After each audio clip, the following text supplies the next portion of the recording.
the next night, this is what we call the passive night of sense. And what we're trying to learn about is that in the tradition of Carmel, John the Cross teaches us that this dark night of sense is passive. And this teaching is found in the Ascent of Mount Carmel and also in the Dark Night of the Soul, two works of his that are very instructive in this area.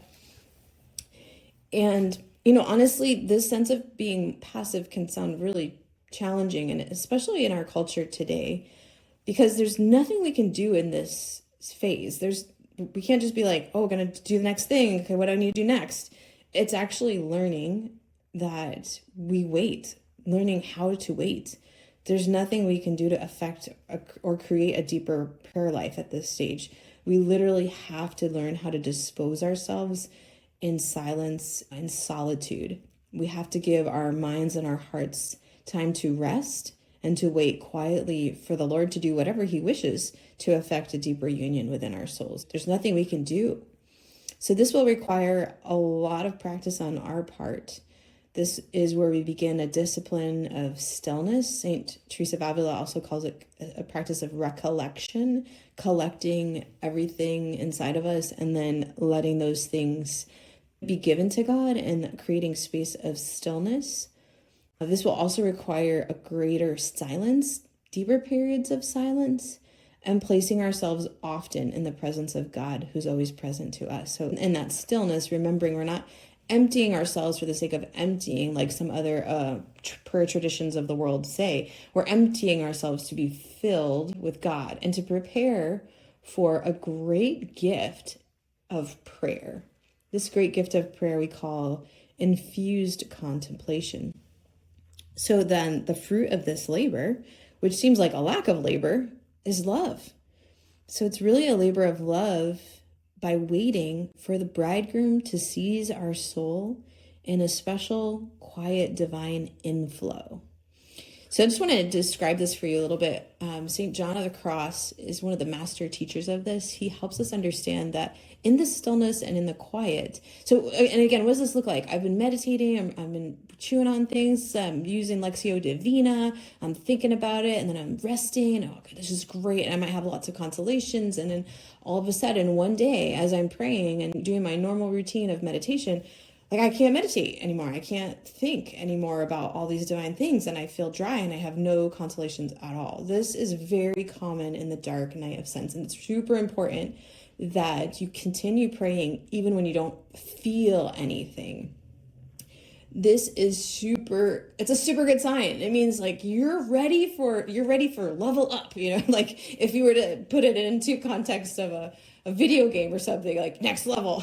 So good job. If you got to the point of no consolations and feeling anything in prayer, you might be at the next stage of prayer, which is being prepared for a divine inflow, which is way better than anything we can experience on this earth, to be honest with you. Like once you've tasted the fruit of this prayer, it's really all that you long for and desire again. So it's worth it to create stillness and silence and to wait for what John calls a divine inflow of God, or also the Carmelite tradition calls this infused contemplation. I just also want to explain that in some traditions of the church, particularly Jesuits and Dominicans, use the word contemplation a little differently. They often are using their mind and engaging all of the senses and the intellect and the will to be able to affect a type of prayer that's engaging our whole body, our whole person, which is great. The Jesuits use imaginative prayer. It helps us to get in the scene and smell things and talk about things and talk to people in the scene. And then you have Dominicans who will also talk about contemplation of divine things and the way that they experience learning and reading things and like, wow, that's amazing. And it leads me into a type of prayer, which is very beautiful and good. The Carmelite use of the word contemplation is very different. We like to distinguish it by saying this is infused contemplation that we desire. In fact, there's a twofold aim of Carmel. We are always trying to purify our hearts and make them pure, like Our Lady, the Immaculate One. And we're striving to purify our hearts so we can dispose ourselves for the gift of this loving inflow of God and infuse contemplation. So this is like the twofold aim of Carmel, to purify our hearts and be ready for the gift of contemplation. And so what is this experience? In the waiting, in the stillness, there becomes this gentle, loving, abiding presence of God that sometimes John talks about as feeling very peaceful, a loving inflow. There can even be an enkindling, a sense of a burning sensation, a fiery sensation in our hearts. And these are some of what he calls these touches of divine love. And so if you experience these things in prayer, again, this is actually quite normal and the next phase of what you should be moving forward to. If you haven't experienced it, keep hanging in there, keep praying, waiting, and creating these spaces of silence.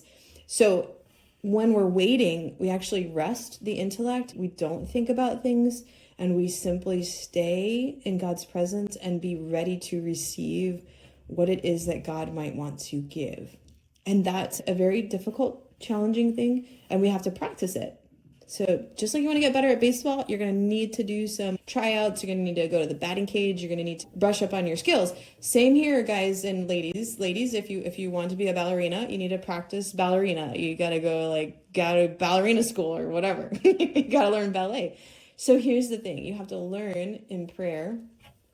And again, these are just analogies. They're not it's not the same, obviously. It's just an analogy, right? You go to learn at the school of prayer how to sit at the master's feet like Mary of Bethany did.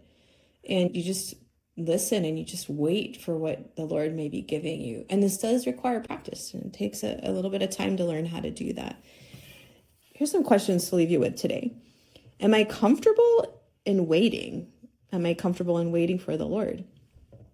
Can I practice even 5 minutes of the day of my prayer time? Can I just try to stay quiet for 5 minutes without any kind of distraction? Can I become more recollected at any certain points or times of the day?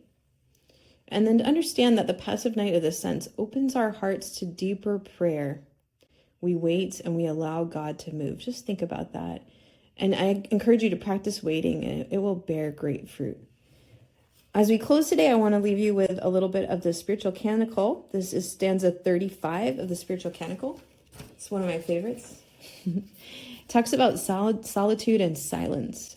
And he says that he's like a little dove that has learned how to pray and waiting for the Lord in solitude and her quiet space in her that inner chamber of her heart where the Father sees us in secret. And this is how the poem goes. She lived in solitude, and now in solitude has built her nest. And in solitude he guides her, he alone, who also bears in solitude the wound of love.